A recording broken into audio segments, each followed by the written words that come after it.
Qatar Airways Qsuite is widely regarded as one of the best business classes on the planet. Unfortunately, searching for award space on such an elusive product is one of the most frustrating experiences ever. Today, after popular demand, I'm going to show you guys how I book Qatar Airways Qsuites in the most efficient way possible. I'll walk through some of the basics of finding any award space, talk about some of the different ways we can search for award space and some of the different ways we can book, and who they may all be best for. I'm also going to have you guys follow along real time as I try to book a trip to Doha in late October this year. Now before we even dive into looking for Qsuites award space, let's just talk about some of the basics of even finding award space. There's a couple of things we might want to consider to really increase our chances. Now the first is just to be flexible about the days you're willing to fly and the airports you're willing to fly out of. It's one of the hardest things with award space, but something that we might just need to consider is the fact that there's so many people who are really going for this product that we want to really maximize our chances by having a wider range of dates we're able to fly out of, or a couple of airports we're willing to reposition to, for example taking a short 1-hour hop from, I don't know, somewhere like Toronto to Montreal, or Montreal to Boston or something like that, just to really increase our chances at finding some award space. Second is really drilling down how far in advance all these seats are released for you to be booking with points. It may vary on a bunch of different carriers. For example, Qatar Airways lists their own Qsuite product 361 days in advance, which gives you a lot of time to really book it up. American Airlines, on the other hand, only releases Qsuites availability, or any partner availability for that matter, only 331 days in advance, which may really lower your chances of finding this product. Another pretty interesting thing with Qsuites availability specifically is the fact that Qatar Airways just sometimes releases seats at random times throughout the course of a year. Unlike with other products where it's going to be released like T14 if there's extra space, like for example when you're booking Lufthansa with Aeroplan points, it's fairly likely that they're going to release a few more seats 14 days out from departure, versus with Qatar Airways Qsuites, it's kind of just all over the place. So if you don't find award space right away, be sure to just continually check over and over again, because at some point they may release a couple of extra seats. I know it's again a little bit annoying having to book things almost an entire year in advance, but if you're traveling with a family, for example, and you don't really want to have a wide range of dates, for example, your kids have school on certain times, or you only have a couple of days off in certain periods of time, that you can book availability pretty reliably 361 days out if you just continually search on Qatar Airways' site over and over again every single day till you get that really small band of the days you're really willing to fly. Now that we have the basics down, let's talk about a few of the different ways we can search for award space. We're going to start with a site called seats.aero, which is one of the most powerful tools for looking for award space from a bunch of different carriers. We're now going to use the free version of seats.aero, which only looks for award space about 60 days out, so it's not going to be super helpful for me as I'm looking for a flight in late October, but I'm still going to try to use it anyways to show you guys how you can actually use this tool. If you pay for the pro version, which is about $10 a month, which makes a lot of sense especially if you're booking one of these really hard to find award seats, you can look for award space about 365 days ahead, which is really helpful, especially if you're looking for something that only releases 1 or 2 seats at a time. The first thing we're going to do when going to the site is just going to hit search, and then we're going to put in some of our options here. I know for a fact that Qatar Airways flies their Qsuite product out of quite a few places in North America, specifically on the East Coast. Some places we can think about here are Montreal, Boston, Chicago, and Washington, as they're all going to be pretty close by. For our destination, there's only one place we can really go. I do only want to go to Doha, so I'm just going to put that in there. And again, as I mentioned a little bit earlier, I won't be able to find award space for myself on this as I'm looking for some time in later October, and I haven't paid for Pro. So I'm just going to really look for, sometime maybe in early June, for example, just to show you guys how this tool really works. I can also add up to 7 days, on either end. Going to click search, and we're going to see what we can find. To sort here, the first thing I'm going to do is just click business, and now we're going to see a lot of these things show up as direct flights. This is really good for us. You do want to see any of that green, because it means that you're going to be flying on a Qatar Airways flight as opposed to something else. As you can see here, there's a lot of availability specifically with Alaska, as to be usually expected. Unfortunately, Alaska miles are pretty hard to find, especially for us Canadians. The only way to really do it is through MBNA, which is a bit of a different program to use, and one I haven't really had too much experience with myself, but it is something that if you do have a bunch of Alaska miles, you can definitely book this. The taxes and fees are also, quite high. They're about $600 one way USD, which is about 1,000 Canadian dollars, give or take. So it's not the best value, but it's something you can do if you really want to book this route. This is where being a little bit more flexible with the dates may come in a bit handy. If I now change this date to, sometime in later May, for example, maybe, the 28th, I can put that in, see what really shows up here. Now, doing this, I found a really interesting route. Of course, you find a lot of these Alaska airline ones, which are totally fine. We also found one through American. Now, finding it through American is actually really good because they do have pretty low taxes and fees, and they have a pretty decent amount of points for that as well. It's only 70,000 miles and about $61 in taxes and fees. Now, knowing this shows up here means it's going to show up in a lot of other One World programs, specifically BA or Qatar, or maybe even cheaper to book. Now, to book this directly, what you can do is just click click Business or First, and then hit Book by American Airlines. It's going to show you a couple of different options. You can also book via Avios here just to really simplify it and book directly through the carrier. And you can just kind of do this, click one of the links. It's going to send you exactly to the booking page. It's going to populate all the routes for you and everything. You just have to basically just click the buttons.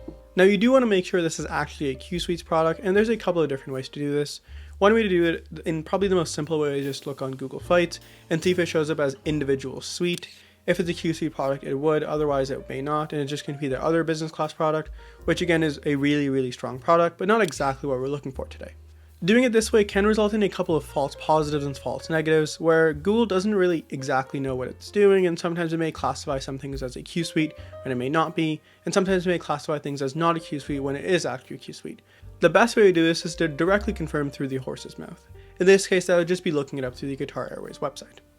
To keep it really simple, you can just book a dummy revenue flight, which means a flight just booked with cash, and just see if it shows up with a Q next to it. When you put this information in and you hit search, you're going to come up with the results, and if it says Qsuite next to where it says lowest fare, you know you're getting the best business class product that Qatar has to offer, and you're pretty safe in that regard. If you don't want to go to the seats.aero route, there's another really good way to search for award availability, specifically for this product. Historically, looking through American Airlines' website was by far the best way to find award space, and even though this has taken a bit of a hit recently with Qatar not releasing as many partner awards out, it's still a really good way to get started and find some pretty good award space. Now don't worry, you're not actually using American Airlines miles to book this flight. There's a bunch of other ways to do it. You're just using the American Airlines website to search for some award space. Now this tool isn't as powerful as seats.aero, unfortunately, as you can put in a bunch of different cities you can potentially depart from, and a bunch of different cities you can go to. You just have to stick with one. What you do get on the other hand is 331 days of award space instead of just 60 with seats.aero's free program. And of course, American Airlines is all free. There's no signups needed. You can just go onto their site and start looking for space. What we're going to start with here is going from Montreal to Doha. I think this is the optimal route. It's the closest one to Toronto, and it's what I'm going to put in, as this is what I'd like to fly ideally. If I can find any space on this route, which would be a little bit unfortunate, I'm going to start putting in a couple of other airports, but for now, going through Montreal is just the easiest way to do it. You're going to put in Montreal and then Doha, click redeem miles. Also click one way here, just because it's much easier to book one way award space and then try to find your own way back some other way, instead of booking a round trip. For my departure date, since I want sometime in October, I'm just going to scroll over to here and, maybe book something like around the 24th. And I'm going to click search, and we're going to see what it gets me. Now, unfortunately, as you can see, there is no business class available on this exact day. This is kind of what I expected. I'm only booking a few months out as to an entire year, and I know this route is pretty popular, especially with a lot of Canadians. Luckily, the main benefit of using American Airlines is the fact that you can use this calendar. When you have this calendar open, you can put a couple of things in to really make it specific and filter out a lot of the flights that you probably don't really want to be taking. The first thing we're going to do is go here and click nonstop only. I know that Qatar Airways is the only airline that flies this route, which means filtering this out would give me only Qatar Airways results. We know there's clearly a ton of availability here for economy class, but we're not really sure for business class yet. So what we can do is again use another filter here. We're going to go to show all classes, click business and first, and see what it gives us. Now the results here are also pretty interesting. I found 2 days where there is likely Qsuites availability on this route in the last 2 weeks of October. Ideally, I'm probably going to want to leave around here. I'm just going to click apply changes. It's going to really search for that specific flight, and then we can go about really booking it in many of the other ways we've talked about. Going into the details here, I can just see it's QR764.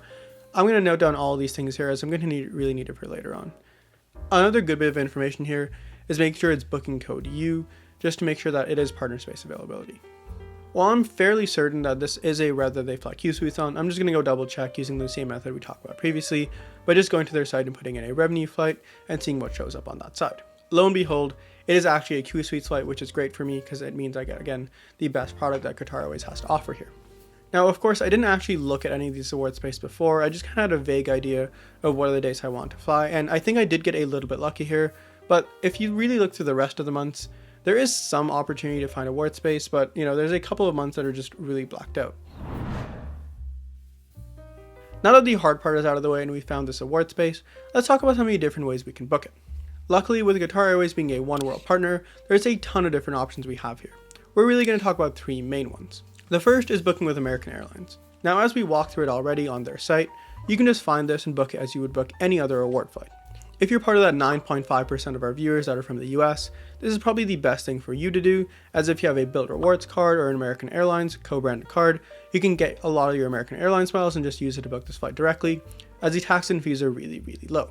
If you're Canadian and you have a bunch of RBC Avion points laying around, you can also book this route using American Airlines, albeit you have to transfer your Avion points at a ratio of 1 to 0.75, which does cut into redemption value quite a bit. From Montreal to Doha, this will cost you 70,000 points and about $60 in taxes and fees, which is really good, and it's probably the best way to book it if you have American Airlines miles. Now, if you choose to use your Avion points, this is going to cost you about 93,000 points, which is a little bit more. It's certainly on the expensive side, but don't you worry, we have a couple of better ways to really book this. A much easier option for us Canadians to use is booking through British Airways. This is because there's plenty of ways we can get our hands on some Avios. We can transfer our membership reward points over to British Airways directly. We can use Avion points and transfer them directly to British Airways at a 1-to-1 ratio. And we can also use the RBC British Airways Visa Infinite card, use the miles earned from that directly on British Airways without any fuss. Now, I will admit, I'm not the biggest fan of the British Airways site looking for award space. It's relatively clunky and it takes a lot of time to really get a good route, but for booking award space, it's really just fine. Now, how to really book this directly is just by going to British Airways site. Just make sure you're logged in here. You can go under book a flight with Avios, which is their miles, and then just go down here and put in some of the information. Of course, we know we're flying one way only. We're going from Montreal over to Doha, and we're going on the 21st of October. We're going to see that there's a couple of seats left. There's actually 2 left in business class, perfect for me, even though I'm only flying with one person. And we go down here, it's going to show us the total price, including all the taxes and fees. We can see here it's going to cost us 70,000 points and $173 in taxes and fees, which is much lower than if we transfer points over from RBC to American Airlines at a 1 to 0.75 ratio, as the $100 in additional taxes and fees are still much less than the 23,000 point differential with 70,000 and 93,000. To continue this booking, we can just book it directly, but there is a better way to do this, and it just takes a little bit more time. The last way we're going to talk about is booking through Qatar Airways. And now you're thinking, how do I transfer my points over to Qatar Airways? My credit card doesn't say I can do that. Don't you worry, it just takes one extra step. Starting in 2022, Qatar Airways started using Avios as their points currency, which just so happens to be the same as British Airways, and you can transfer your points freely between the two programs. The only thing you need to do is just to link your accounts. First, you have to make sure you have an account with both programs. You can just do this by signing up for Qatar Airways Privilege Club, as well as British Airways' Executive Club. Once you have these two down, you can get the next step started. I'm going to type into Google, link my BA and Qatar accounts. And here it'll open up. I just need a login, and then I can link these two accounts together. Now just looking through here, I've already actually transferred my points over, but you can see that these two accounts are linked, and you can transfer points freely between the two. Now that that's done and your two accounts are linked, you can just go to Qatar Airways' site and book this directly through them. You're just going to have to make sure you're signed in here, and then you can put in those dates, and just make sure you're saying you're booking an award flight. Just as you have it, you can see those 70,000 points are available here for a business class flight, so I'm just going to click here, click select fare, then go through the booking process like I would with any other flight, and you're off to the races. At the end of the day, searching for award space is a little bit tricky, especially for such a elusive product like this, but we do hope some of the tips and tricks we talked about did really help you guys out. If you guys have any questions, be sure to let us know in the comments below, and we'll be happy to help out with that. If you guys like this video, be sure to give it a like, and if you want more content like this delivered straight to your sub box, be sure to subscribe. We're so close to 1,000 subscribers, and we really appreciate all you guys' support. With that, we'll see you in the next one. Take care.